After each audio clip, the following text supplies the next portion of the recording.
1,00,000 మంది శివభక్తులతో కలిసి మహారుద్రాక్ష పూజలో పాల్గొనండి. వెంటనే కాల్ చేసి మీ పేరును నమోదు చేసుకోండి.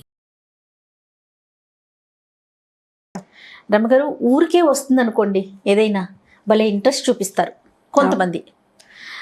అది మనది కాదు, మన కష్టం ఏదో మనకు ఉంటుంది అన్న ఆలోచన ఉండదు.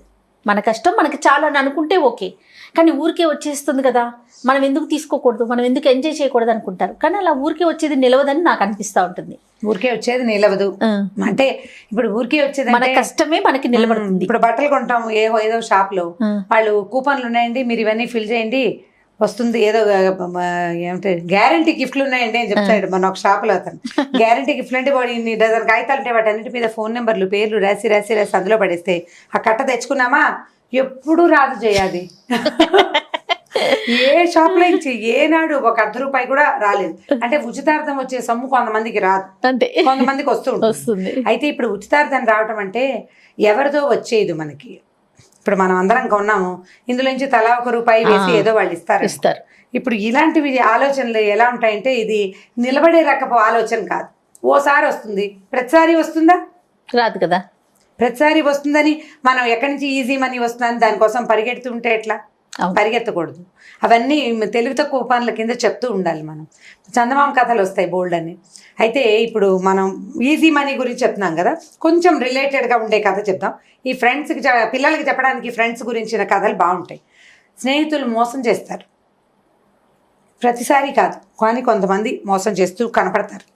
ఎప్పుడు మోసం చేస్తారు? ఎవరైనా నమ్మితేనే మోసం చేస్తారు. అవునండి. ఫ్రెండ్స్ని నమ్మకుండా ఉండలేం మనం. చాలామంది ఇంట్లో వాళ్ళని నమ్మరు, చుట్టాలని నమ్మరు, ఫ్రెండ్స్ని ఎంత విపరీతంగా నమ్ముతారంటే, మనం ఎంత విపరీతమైన నమ్మకం ఉంటుందో అదే లెవెల్లో మోసపోయే అవకాశం కూడా ఉంటుంది. అంటే ఫ్రెండ్షిప్ చేసేటప్పుడు ఇలా ఉండకూడదు, అలా ఉండకూడదు, ఏదో ఫ్రెండ్ ఇన్ నీడ్ అనుకుని ఇలా బోల్డ్ అని చెప్తారు. ఫ్రెండ్ ఇన్ నీడ్, ఇండీడ్ వాడే ఫ్రెండ్ అనమాట.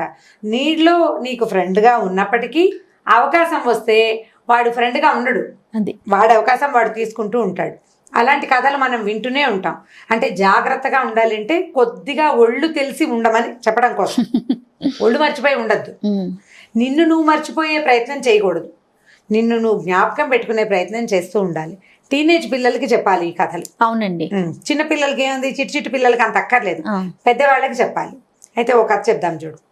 ఇది ఒక సినిమా కథ కూడా అలా కూడా అనిపిస్తుంది, కొంచెం రిలేటెడ్గా అనిపిస్తుంది నాకు. కానీ చాలా మన పాత తెలుగు సినిమాల్లో మోసగారి స్నేహితులు, మోసపోయిన మంచివాళ్ళ కథల్లో బాగా కనపడుతుంటుంది. అయితే ఒక ఊళ్ళో ఒక శరభయ్య గారిని ఒక ఆయన ఉన్నాడు. ఆయన దగ్గర చాలా డబ్బులు ఉండేవి. అంటే ముందు ఆస్తి వచ్చింది, పెద్దవాళ్ళ ఆస్తి ఆయనకి చాలా వచ్చింది. అయితే ఆయనకేం వ్యాపారాలు అవి రావు, ఏదో డబ్బులు జాగ్రత్త పెట్టుకుని కాస్త పొలం కొనుక్కొని అలా ఉండేవాడు. ఆయనకి స్నేహితులు ఉండేవాళ్ళు. 2-3 ఫ్రెండ్స్ అన్నారు, నీకు వ్యాపారం రాకపోతే ఏమిటో, నువ్వు పెట్టుబడి పెట్టు, మేము బిజినెస్ చేసి పెడతాం, మేము చేస్తాం కదా చక్కగా అని ఆయన నమ్మించారు. సరే ఏమైంది, నేనేం చేశాడు, అప్పుడు 1000 చొప్పున, పాతకాలపు కథ కదా ఇది, మొత్తానికి ఒక ₹10,000, ఇప్పటి రోజుల్లో ఒక ₹10 లక్షలు అనుకోండి, పెట్టుబడి పెట్టాడు. పెట్టుబడి పెడితే బిజినెస్లో అది నష్టం వచ్చిందని, ఇది పోయిందని, అదని ఇదని, ఈయనకేం అర్థం కాదు. ఈయనకి బ్యాంకు వ్యవహారాలు రావు, ఎవరికైనా డబ్బిచ్చి ఓ వస్తువు కొని దాన్ని లాభానికి అమ్మటం అవి అర్థం కావు. పొలము, వ్యవసాయము, ఇల్లు వాకిలి తప్పిస్తే ఆయనకేం రావు. వీళ్ళు ఏం చేశారు, 2 ఫ్రెండ్స్ చక్కగా ఈయనకి నున్న చేసి చెరుకు 5,000 దాచుకున్నారు. 5,000 తమ అకౌంట్లలో జమ చేసుకుని పెట్టుకున్నారు. డబ్బంతా పోయింది. బిజినెస్లో నష్టం వస్తుంది, లాభ నష్టాలను మనం చూసుకోవాలి కదా. ట్రై చేసాం, రాలేదు అన్నారు. డబ్బులు ఈయనవు కదా. మిగిలిన వాళ్ళిద్దరూ కూల్గా ట్రై చేసామో, యథాశక్తి పోయినాయి, ఏం చేస్తామో అంతా దైవాధీనం సర్వీసు అని కథలు చెప్పారు. ఇప్పుడు డబ్బులు మనవి కానప్పుడు మనం ఎన్ని కథలైనా చెప్తాం కదా. ఈ కథలు చెప్పేసరికల్లా ఏమైంది, ఈయన ఏమనుకున్నాడు, సరే ఊరుకున్నాడు. కానీ ఆయనకి లోపాయకారిగా వీళ్ళిద్దరి దగ్గర చెరో 5,000 డబ్బులు చేరినాయి అని తెలిసింది. వాళ్ళ దగ్గర డబ్బు లేదు మొదట, మనం ఇచ్చింది 10,000, చెరుకో 5,000 ఉన్నాయంటే గ్యారంటీగా ఆ డబ్బులు కదా. ఆయన కూడా ఆయన స్నేహితులతో మంచిగానే ఉన్నాడు, పోట్లాళ్ళ ఫ్రెండ్షిప్ కూడా వదిలిపెట్టలా. కొంతకాలం ఇలా గడిచాక ఏమైంది, ఈయనకి ఏదో జబ్బు చేస్తే ఈయన ఏం చేశాడంటే, ఒకరోజు ఫ్రెండ్స్లో ఒక ఆయన్ని పిలిచాడు దగ్గరికి. ఒరే నాయన, మా ఆవిడ ఒత్తిగా అమాయకురాలు, బిజినెస్లో డబ్బులు పోయినాయి అనుకో, ఏదో ఇల్లు ఒకటి మిగిలింది, పొలాలు పుట్రలు ఏవో ఖర్చు పెట్టేశాను, నా దగ్గర ఒక 16,000 రూపాయలు ఉన్నాయి. 16,000ని నేను 1,000 రూపాయలు 1,000 నాణేలు ఒక్కొక్క కుండలో చొప్పున 16 కుండల్లో వేసి మా ఇంట్లో పాతిపెట్టాను. నా భార్యకి తెలివి తక్కువదు, అంతా డబ్బులు పాడు చేసుకుంటుంది. కాబట్టి జాగ్రత్తగా ఆమెకు తెలియకుండా అప్పుడో ముంత తవ్వి తీసుకునేలాగా ప్లానింగ్గా చెప్తూ నా భార్యని పిల్లల్ని కాస్త కాచి కాపాడాలి నాయన నువ్వు అని ఒక ఫ్రెండ్కి చెప్పాడు. అంటే 16 ముంతల్లో డబ్బు ఉంది. అది ఇంటికి 4 గదుల ఇంట్లో 4 మూలల నేలలో పాతిపెట్టి పడి ఉంది. 4 16 బాగుంది కదా. సరే, ఇంకో ఫ్రెండ్ని కూడా పిలిచి సేమ్ డిట్టో ఇవే వాక్యాలు నీకే చెప్తున్నాను, ఇంకెవరికి చెప్పట్లేదని ఇద్దరికీ చెప్పాడు.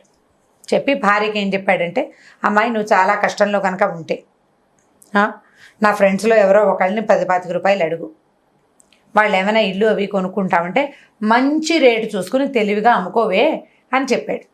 కొంతకాలానికి గతించాడు ఈయన. గతించిన తర్వాత ఏమైంది, ఒక 5-6 నెలలు ఏదో చుట్టాలు పక్కాలు చేసిన సహాయాలతోటి వీళ్ళు ఇల్లు వాకిలి నడిచిపోయినాయి. పొలం నుంచి ఏదో 10 రూపాయలు వచ్చేది. అప్పట్లో పొలాల నుంచి ఏం వచ్చేది, ఇప్పుడే ఏం రావట్లేదు, అప్పుడు అసలు వచ్చేది కాదు, ఏదో వచ్చేది కాస్త, వాళ్ళు తినడానికి వాటికి సరిపోయేది. ఒకరోజు ఈ ఇద్దరు ఫ్రెండ్స్లో ఒక ఆయనకి కబురు చేసింది ఈయన భార్య, శరభయ్య గారి భార్య, డబ్బులకు చాలా అవస్థగా ఉందండి, ఓ 25 రూపాయలు ఇవ్వండి అని. ఆయన చాలా కష్టాలు చెప్పి, అమ్మ నా దగ్గర మాత్రం డబ్బులు ఎక్కడివి, అయినా ఇంత కష్టంలో ఉన్నావు, పోనీ ఇల్లు అమ్మేయకూడదు, ఓ 1000 రూపాయలు వస్తాయి, 1000 రూపాయలు వస్తాయి, చక్కగా జాగ్రత్త పెట్టుకుని మెల్లిగా వాడుకుంటుంటే ఈ లోపల పిల్లాడు ఎక్కొస్తాడు, ఆ పాటికి ఆ డబ్బు సరిపోతుందమ్మా, పొలం మీద ఏదో 5-10 వస్తుంది కదా అని సలహా చెప్పాడు. సరే బాగుంది. ఈవిడేం చేసింది, అలాగేనండి మా అన్నదమ్ములతో ఆలోచించుకుని చెబుతానంది. మర్నాడు రెండో ఫ్రెండ్ వాకిట్లో కనపడితే, అయ్యా 25 రూపాయలు అడిగానండి, ఆయనేమో ఇల్లు కొనుక్కుంటానన్నారు 1000 రూపాయలకి, ఇల్లు ఇక 1000 రూపాయలకి అమ్మమన్నారు, అంటే 1000 రూపాయలకి అమ్ముతానంటే నేనే కొంటానన్నాడు ఈయన. మర్నాడు మళ్ళీ ఆయన వచ్చాడు, నువ్వు ఇల్లు మీ అన్నదమ్ములతో ఆలోచించుకున్నావా, ఇల్లు కనుక బేరం పెట్టదలుచుకుంటే నేనే కొంటాను. కాదండి నిన్న సాయంత్రం ఆయన వచ్చాడు, ఆయన 1000 రూపాయలు 1500 అయితే తనే కొంటానంటున్నాడంటే 1500కి వాడుకునేది ఏంటి, 2000కి నేను కొంటానన్నాడు. ఈవిడికి ఒక్క క్షణం అయ్యాక ఏమర్థమైందంటే వాళ్ళిద్దరికీ ఈ ఇల్లు కావాలి, పై బేరం పెరుగుతోంది, పందానికి పై పందే వేసినట్టుగా ఒకడు 1000 అంటే రెండోవాడు 1500, మూడోవాడు మళ్ళీ మొదటివాడు 2000, మళ్ళీ రెండోవాడు 2500కి పెంచుకుంటున్నారని. ఈవిడేం చేసింది, సరే అబ్బాయి కాదండి ఆయన అడిగారు నేను మాట్లాడాను కదా అంటే, కాదని కూడదని ఇద్దరు ఒకళ్ళ తర్వాత ఒకళ్ళు పెంచుకుంటూ పెంచారు. 3000 చిల్లర నా 3500 దాకా వచ్చాక వాళ్ళిద్దరు ఏంట్రా నీకెందుకురా ఇల్లు అని పోట్లాడుకున్నారు. ఇద్దరు పోట్లాడుకున్నాక ఒకళ్ళకి వెలిగింది, ఓహో 16 ముంతలున్న సంగతి వీడికి తెలుసనమాట అని రెండో వాడికి వెలిగిందనమాట. ఇద్దరు మొహంహాలు చూసుకుని నవ్వుకున్నారు. నవ్వుకుని ఎరా అదేనా ప్లాన్ అంటే అదే ప్లాన్, అయితే ఓ పని చేద్దాం, బేరం పెరిగిపోతుంది, 10,000 దాకా పెంచేసాం. ఓహో పెంచేశారు, అట్లా పెంచుకుంటూ పోయింది.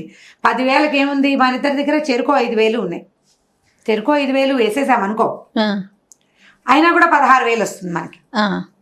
ఇప్పుడు ఈ డబ్బులు కూడా మనవి కాదు, వాళ్ళ డబ్బే వాళ్ళకి ఇచ్చేసి 16,000 కొట్టేస్తాం మనం, అప్పుడు చెరుకో 8,000 వస్తుంది. బాగుందిగా ప్లాన్ అని చెప్పి ఆవిడకి ఏం చెప్పారు, అమ్మ పత్రాలు తీసుకురా 10,000కి మేమిద్దరం కలిసే కొనుక్కుంటాం ఈ ఇల్లు అని చెప్పారు. చాలా బాగుంది. ఆవిడ ఏం చేసింది, సామాన్లు గీమాన్లు అన్నీ తీసుకుంది, మరి వాళ్ళ అన్నదమ్ముడు పక్క ఊరికి తరలించేసుకుంది. పొలాలు అవి బేరం పెట్టుకోలేదు, ఒక కౌలుదారిని ఎవరినో ఏర్పరచుకుని వీళ్ళు ఇచ్చిన డబ్బు తీసుకుని 10,000 తటాబుట్టా సర్దుకుని పుట్టింటికి వెళ్ళిపోయింది. ఆవిడ వెళ్ళిపోయేదాకా వెయిట్ చేసి వీళ్ళు ఏం చేస్తారు, పత్రాలను రాయించేసుకున్నారు కదా, ఈ 2 గదులు నీవి ఈ 2 గదులు నీవి అని పంచుకున్నారు. ఓకే, అక్కడి నుంచి తవ్వుడు మొదలు. ఏం తవ్వినా భూగృహాల కింద నుంచి బయటకు వస్తున్నాయి తప్ప ఎక్కడ ఒక కుండ లేదు పెంకు లేదు. అందరూ అడిగారు ఊళ్ళో వాళ్ళు, ఇల్లు కొనుక్కున్నారు సరే తవ్వుకుంటారేంటండి, ఎందుకు తవ్వుతున్నారు అంటే సమాధానం లేదు. దగ్గరుండి తవ్వించాలి, ఎవడో ఒక పనివాడికి తవ్వరా అని చెప్పామనుకో వాడు తీసుకుంటాడు కదా, స్వయంగా తవ్వుకోవాలి, దగ్గర కూర్చొని తవ్వించాలి. ఇక కొన్ని రోజుల పాటు తవ్వి పిచ్చెక్కిపోయింది వాళ్ళిద్దరికి, రూపాయి రాల. మీరు ముందు చేసిన బేరం మోసము ఎక్కడ కొట్టింది, చివరికి వాళ్ళ డబ్బు వాళ్ళకి వెనక్కి ఇప్పించింది, మీకు ఇల్లు దొరికినా ఏ ప్రయోజనము లేదు, లేకుండా పోయే. లేకుండా పోయింది. ఇప్పుడు అత్యాశ, దురాశ, పేరాశ ఇలాంటి అన్ని ఆశలు కలిసి మొదట సంపాదించుకునేవి. అంటే ఆయన అమాయకుడిని చేసి సంపాదించారు. చేరుకో 5,000 తీసుకుని ఆవిడ కాస్త ఏం చక్కగా వెళ్ళిపోయింది. ఆవిడ అదృష్టవంతురాలు. వీళ్ళు తమ తీసిన గోతులో తమే పడ్డారు. వాళ్ళ గోతులు వాళ్ళే తీసుకుంటున్నారు రోజు రోజు. ఈ కథ చెప్తే ఇంట్రెస్టింగ్ గా ఉంటుంది స్టోరీ.